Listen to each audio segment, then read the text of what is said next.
कहा जाता है कि नागा साधुओं से ही ये कुंभ पूरा होता है। ये खड़े हुए बाबा हैं, ये इसी झूले पे हमेशा खड़े रहते हैं, 24 घंटा खड़े होकर के तप कर रहे हैं। झूला इसलिए लिया कि ये रात में गिरना पड़े। खड़ेश्वरी की तपस्या है, इनकी कोई प्रण है इनका। अच्छा। नागा साधुओं का जीवन बहुत बढ़िया जीवन है, कपड़े की झंझट ना कुछ लेने दे ना कोई। माता पिता का तो पता ही नहीं है, ना हमको पता अभी तक माता पिता का। अच्छा। घर वालों को मेरी जरूरत नहीं थी, मेरे को उनकी जरूरत नहीं। अगर जरूरत होती तो मेरे को ढूंढने के लिए भेजते, मेरा पर्चा छुपवाते या कहीं पुलिस में दाखिला देते। लेकिन है ना, बार बार मीडिया वाले आके बहुत परेशान। हम लोग साधु हैं, हम लोग ज्यादा फेमस नहीं होना चाहते। बिल्कुल। कुंभ में पूछ रहे हैं, उसके बाद में तो कोई रोटी भी नहीं पूछने वाला। महाकुंभ की नगरी प्रयागराज में मौजूद हूँ और हमारे साथ में आप वीडियो के फ्रेम में बाबा को देख रहे हैं। ये खड़े हुए बाबा यहाँ पे लगातार इस कुंभ नगरी में इस चर्चा का विषय बने हुए हैं। इनके पास इनके भक्त आ रहे हैं, आप देख रहे होंगे, इनके भक्त आ रहे हैं और भक्त आशीर्वाद लेकर के जा रहे हैं। ये खड़े हुए बाबा हैं, ये इसी झूले पे हमेशा खड़े रहते हैं, 24 घंटा खड़े होकर के तप कर रहे हैं। आप इनको देख सकते हैं हमारे कैमरे पे, ये देख सकते हैं, सीधे से ला करके दिखाए इनको।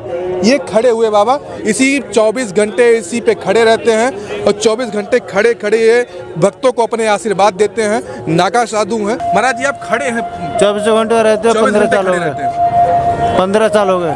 15 सालों से, ये बहुत बड़ी बात है, 15 सालों से ये 24 घंटे ऐसे खड़े रहते हैं। ये झूला क्यों लिए हैं महाराज जी, इसका क्या मतलब है?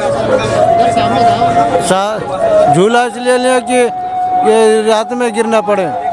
हाँ, बस। झूले के सहारे ये 24 घंटा 15 सालों से खड़े हुए हैं और इनके गुरुजी हैं, इनसे भी बात करेंगे। कैमरे का फोकस पूरा करिए। 15 सालों से इसी पैर पे, इसी झूले के सहारे लगातार ये 24 घंटे खड़े रहते हैं। ये बहुत बड़ा विषय है और ये बहुत बड़े तपस्वी हैं। ऐसे तपस्वियों का हम बार बार कोटि कोटि नमन करते हैं अपने चैनल पे और अपने दर्शकों को मैं इस चैनल के माध्यम से, अपने चैनल के माध्यम से दिखाना चाहता हूँ कि ये खड़े हुए बाबा हैं, 15 सालों से लगातार खड़े हैं। कहा जाता है कि नागा साधुओं से ही ये कुंभ पूरा होता है। बाबा के श्रद्धालु हैं, हमारे सामने खड़े हैं, हम भी इनसे भी कुछ जानना चाहेंगे। कहाँ से आए हैं आप लोग? हम लोग सर बिहार से आए हैं। कहाँ? या बाबा का दर्शन करने के लिए? जी, दर्शन करने के लिए। कैसे पता चला कि ये बाबा को?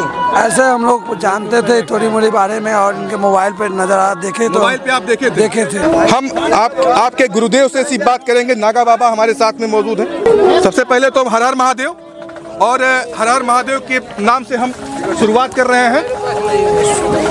आपका नाम बता दीजिए, पहले अपना परिचय पूरा बता दीजिए बाबा। श्री दिगंबर मणि महेश गिरी। दिगंबर गिरी महेश गिरी महाराज जी हमारे साथ में। नागा बाबा ये हमारे सामने है। ये नागा साधुओं का जो जीवन होता है वो किस तरीके से देखा जाता है? नागा साधुओं का जीवन बहुत बढ़िया जीवन है, ना कपड़े की झंझट ना कुछ लेने दे ना कोई। कपड़े की झंझट नहीं, कोई झंझट नहीं है। जिस तरीके से इस कड़ाके की ठंड में जितने भक्त आप देख रहे होंगे आ रहे हैं, पूरी तरीके से उनका पूरा बदन ढका हुआ है कपड़े से, ऊनी कपड़े हैं और आप इसी ठंड में पूरा नंगे बैठे हुए हैं, एक भी वस्त्र नहीं है। मैं आप पहले 6 महीना गुजरात में रहता हूँ, 6 महीना पहाड़ में रहता हूँ, बचपन से ही रहता हूँ पहाड़ में, केदारनाथ। आप किस उम्र में आप नागा साधु हो गए थे? 10 वर्ष की आयु। आपकी माता पिता मान गए थे उस समय? माता पिता का तो पता ही नहीं है, ना हमको पता अभी तक माता पिता का। अच्छा। घर वालों को मेरी जरूरत नहीं थी, मेरे को उनकी जरूरत नहीं। अगर जरूरत होती तो मेरे को ढूंढने के लिए भेजते, मेरा पर्चा छुपवाते या कहीं पुलिस में दाखिला देते। आपके सामने ये खड़े हुए हैं और नागा बाबा ये भी हैं, 15 सालों से खड़े हुए हैं। मेरे शिष्य हैं। आपके शिष्य हैं? हाँ। आपके शिष्य 15 सालों से खड़े हुए हैं। कैसी तपस्या कर रहे हैं ये? खड़ेश्वरी की तपस्या है, इनकी कोई प्रण है इनका। अच्छा। वो प्रण इनका पूरा हो जाएगा तो फिर ये बैठ जाएंगे। प्रण पूरा होने के बाद बैठेंगे। 15 साल हो गए, क्योंकि 15 साल से बैठे ही नहीं है ना। 15 साल से नहीं। हमारे में एक खड़ेश्वरी की तपस्या होती है, एक होती है उर्द भाव की, एक हाथ खड़ा रख, हाथ ऊंचा रखते हैं। भाई जब तक किसी भगत का कल्याण नहीं होता है, उसके कल्याण के लिए, जन कल्याण के लिए। तब पता है आपको कि ये बाबा जी जो आपके शिष्य हैं वो पूरे इस महाकुंभ का चर्चा का विषय बने हुए हैं। लोग इनको दिखा रहे हैं लगातार। हाँ, दिखा रहे हैं, क्यों नहीं। अच्छा है, उनकी तब को दिखना चाहिए लोगों को। लेकिन है ना, बार बार मीडिया वाले आके बहुत परेशान करते हैं। नहीं गुरुदेव, ऐसा नहीं है। मीडिया वालों का भी अपना काम होता है। आप भी आप तपस्वी हैं, हम भी आप लोगों के ही जुड़ाव रखते हैं। हम लोग साधु हैं, हम लोग ज़्यादा फेमस नहीं होना चाहते। बिल्कुल ठीक है। आप लोगों की जिंदगी जो होती है बहुत सरल होती है, जिस तरीके से हैं आप लोग वो बिल्कुल सत्य।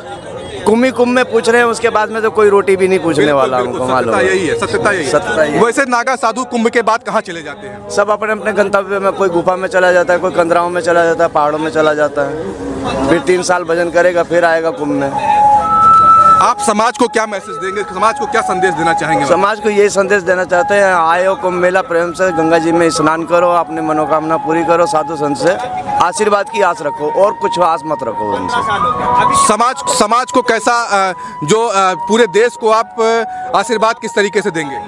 हमारा तो एक ही आशीर्वाद निकलता है कि हम लोग परमार्थ के लिए साधु बने हुए हैं, पर के अर्थ करिए, इसलिए जन कल्याण हो, सबका कल्याण हो। जन कल्याण के लिए जैसा कि हमारे साथ में नागा साधु, जिस तरीके से आप महाराज जी हमसे बात कर रहे थे, ये नागा साधु थे। जन कल्याण के लिए हमेशा ये कार्य करते हैं और जन कल्याण के लिए जाने जाते हैं। नागा साधुओं की जो जिंदगी होती है बड़ा ही, वो जिस तरीके से कहा जाता है, पहले ये खुद का पिंडदान करते हैं, खुद की चिता जलाते हैं, उसके बाद में नागा साधु बनता है। बहुत ही तप करते हैं। इनके ये जो खड़े हुए बाबा हैं, उनके ये गुरु हैं और हमने इनसे भी बात किया। खड़े हुए बाबा बहुत ज़्यादा बोलते नहीं हैं।